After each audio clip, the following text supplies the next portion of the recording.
And आप थोड़ा shock हो जाएंगे कि इनका AIR 51 आया है। सो इस पॉडकास्ट में आपको लाइक गेट से रिलेटेड और भी सारी चीज़ें आपको जानने को मिलेगी, प्लस जो बंदे डेडिकेटली अपने वर्क को लेके सीरियस हैं और लिटरली लाइफ में कुछ करना चाहते हैं, तो ये उनके लिए पॉडकास्ट है। सो मैं आशीष भैया का वेलकम कर रहा हूँ पॉडकास्ट में। एंड अभी जो है मैं इंट्रोडक्शन करना चाहूँगा। My self Ashish Kumar. इस साल मैंने गेट दी थी और इसमें मेरी AIR 51 आई है जी। पिछले साल भी गेट दिए थे 24 में और उसमें मेरी AIR 411 आई थी 411। इस साल कैट भी दिए थे, उसमें 97.72% आई थी कि जैसे आपने गेट का निकाला तो इसकी जब तैयारी कर रहे थे तो कॉलेज और गेट के टाइम ये कैसे मतलब प्रिपरेशन कैसे मैनेज करते थे? कॉलेज जो था और वाले में अटेंडेंस का था भी मैटर था, तो वो कैसे पति था?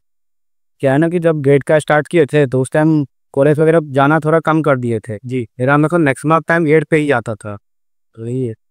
तो बेसिकली अगर कोई गेट का प्रिपरेशन करना चाह रहा है तो स्टार्टिंग से बताइए व्यक्ति कैसे स्टार्ट कर सकते?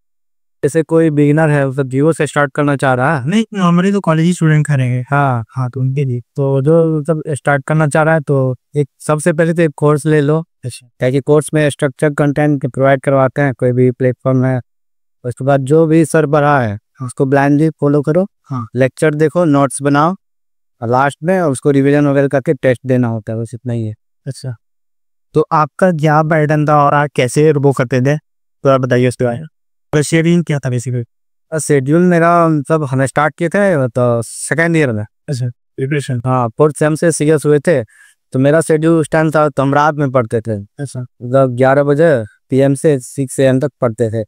उस टाइम में जो भी मतलब लेक्चर होता था हम क्लास के साथ लाइव में देखते थे, खत्म हो गया उसके बाद रिकॉर्डेड देखते थे ऐसे करके। तो ऐसे ही चला। उसके बाद धीरे धीरे सब्जेक्ट वगैरह कंप्लीट करते गए, PYQ साथ में ही बनाते थे।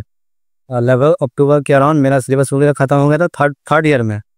उसके बाद लास्ट के 2-3 मंथ प्रैक्टिस वगैरह किए, उसके बाद टेस्ट दिए, रैंक आ गया था थर्ड ईयर में 411। हालांकि इस साल मेरा शेड्यूल बिल्कुल भी वैसा नहीं था। लगभग सुबह में 8 बजे तक जगते थे और उसके बाद वही 8 बजे से 12 बजे तक चलता था। उसके बाद मतलब खाना वगैरह खाए, थोड़ा रेस्ट किए, फिर शाम तक, फिर शाम के टाइम में कुछ रेस्ट वगैरह करके फिर 11 बजे रात तक खत्म कर देते थे। ऐसे चलता था मेरा सिर्फ। मतलब सुबह 8 से 12 करते थे, उसके बाद थोड़ा रेस्ट करते थे। हाँ, उसके बाद क्या करते हैं? उसके बाद थोड़ा सोते मतलब रेस्ट किए, उसके बाद फिर से चालू करते थे, क्लास वगैरह देखे और फिर रिविजन वगैरह करते थे। फिर गैप लेते थे मतलब उस टाइम के लिए। फिर उसके बाद रात में कुछ नोट्स वगैरह रिविजन करना, PYQ बनाना है, वो करके मतलब प्रिपरेशन तक ये बात इम्पोर्टेंट है कि आपको गैप भी देना है, मतलब नैप भी देना है। हाँ, अब तो ऐसा नहीं कि लगातार पढ़े, नहीं।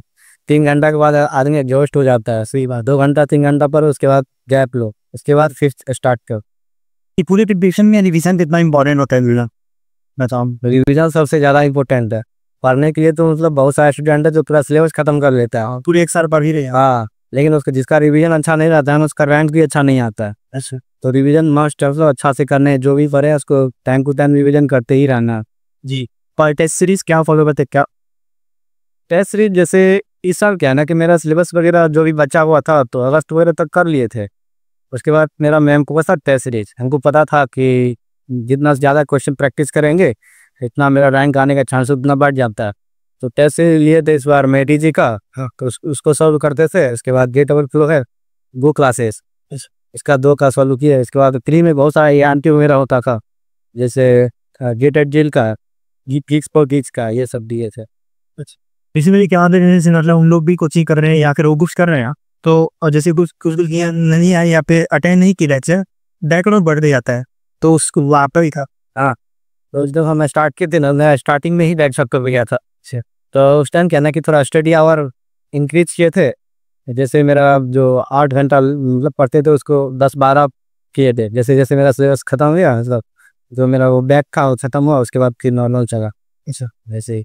तो बेसिकली अगर प्रीप होना चाहोगे, अगर बीसी का बैकलॉग कवर नहीं हो रहा है और बिकॉज स्ट्रेस में है, अब नहीं कर पा रहा है, इनके लिए कैसे ऐसे? चलिए फर्स्ट टाइम तो हाँ, थोड़ा एक्स्ट्रा टाइम देना पड़ेगा। एक्स्ट्रा टाइम तो कवर का बैकलॉग कवर मुझे तक ना से गिव अप नहीं करना चाहिए अपने को।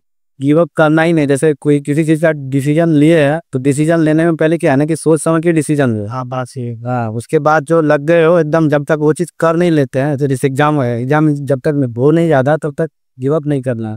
ऐसे बहुत बार ऐसा होता है ना, मुझे ऐसे गेट का प्रिपरेशन किए बट उन क्लियर नहीं कर पाए, तो एक डिमोटिवेशन आ जाता है कि आप अब नहीं गए कैसा रहेगा। तो उसको आप कैसे हैंडल की सेकंड ईयर में? जैसे मेरा थर्ड ईयर में दिए थे तो मेरा रैंक आ गया था 10। मेरे को 441 भी अच्छा रैंक था। हाँ, तो उसको मतलब इस बार हमको पता था कि रैंक इम्प्रूव करना है तो प्रैक्टिस हमको ज़्यादा करना होगा। तो इस बार है ना टेस्ट सीरीज एकदम बहुत सारा दिए थे, प्रैक्टिस वगैरह बहुत किए थे, उससे सब रैंक इम्प्रूव हुआ। वही है। आपके हिसाब से कौन सी कोचिंग या फिर कौन सा स्टडी मटेरियल प्रीफर है जो कि गेट स्टूडेंट्स को, मतलब आप बताना चाहें? और जब हम थर्ड ईयर के लिए प्रिपेयर कर रहे थे उस टाइम PW से किए थे। उस टाइम मतलब रैंक तो बता हीजिए। उसके बाद वहाँ पे कुछ टीचर हमको अच्छा नहीं लगे, मतलब इतना ठीक नहीं थे, मतलब अच्छा ही थे। तो फिर हम आई गेट ज्वाइन किए। जो सब्जेक्ट मेरा वीक था सिद्धार्थ सर मतलब आई गेट के जो है नीचे कवर किए। मेरा बस मतलब अगस्त तक हो गया था यहाँ से आई गेट से, जो कि मेरा वेट बेन कम जो वीक था। उसके बाद टेस्ट देना स्टार्ट किए थे, मतलब थर्ड ईयर PW से, फोर्थ ईयर आई गेट से, फाइनली फोर्थ ईयर। हाँ। ये ईयर रिटी हो रहा है भाई। जैसे मतलब आप बिलोंग कहाँ से करते हैं? बिहार से। वहाँ बिहार में ही सासा डिस्ट्रिक्ट करके वहाँ ये बताए होंगे रही को बहुत ज़्यादा तशीफ पसंद है। हाँ वो तो होता ही है ना, घर पास तो बोले थे खुश थे, वही जेई वगैरह दिए थे उस टाइम। हाँ, तो जेई में कुछ अच्छा नहीं कर पाए थे, तो बाकी मतलब तैयारी तो अपना हिसाब से अच्छा ही किए थे, लेकिन रिजल्ट जब तो उस हिसाब से नहीं आया था। नहीं क्या आपका अच्छा है? जैसे हम लोग अभी इस बार पहले बात कर रहे थे, हम डिस्कस किए रिजल्ट काफ़ी अच्छा था बट कुछ ईयर रिटर्न नहीं है पाए। तो उस टाइम भी था थी मतलब IIT वगैरह जाना। तो फिर जैसे बीटेक में एडमिशन लिए तो पता चला कि गेट से भी हम IIT जा सकते हैं। तो स्टार्ट वगैरह दिए थे उसी टाइम, मतलब सेकेंड ईयर में स्टार्ट किए थे गेट का।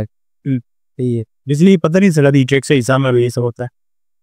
यूट्यूब से ही, मतलब मेन आपको कौन बताया जी कौन पे ये कहाँ तक देखने को समझ में आ?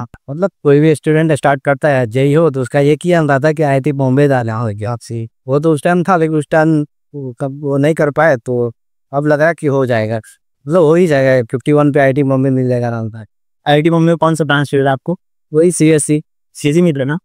जैसे आप तो कह रही है कहते क्या ऐसी है जैसी है तब तो मतलब पाए नहीं। तो बेसिकली लेकिन आपने इतना हार्ड वर्क किया है शायद वो, और हम लोग जैसे कॉलेज में भी सुन रहे थे कि ये तीवन मतलब आपने लाया है और प्लस आपको IIT बॉम्बे दे रहा है, तो कहीं ना कहीं दिमाग नहीं चल रहा हो क्या भी कारण मैं ड्रीम का चीज कर रही हूँ? तो फिर कैसा लगा था उससे? बस मैं ये रहा था जैसे आप मैं अचीव करनी ना तो उसके बाद कैसा फील हो रहा था पूछा? जब रैंक आया था उसके बाद तो एकदम एकदम रिलैक्स हो गए थे। पहले बहुत सारा पढ़ते थे, वो टेस्ट वगैरह देते थे, एकदम रिलैक्स हो गए।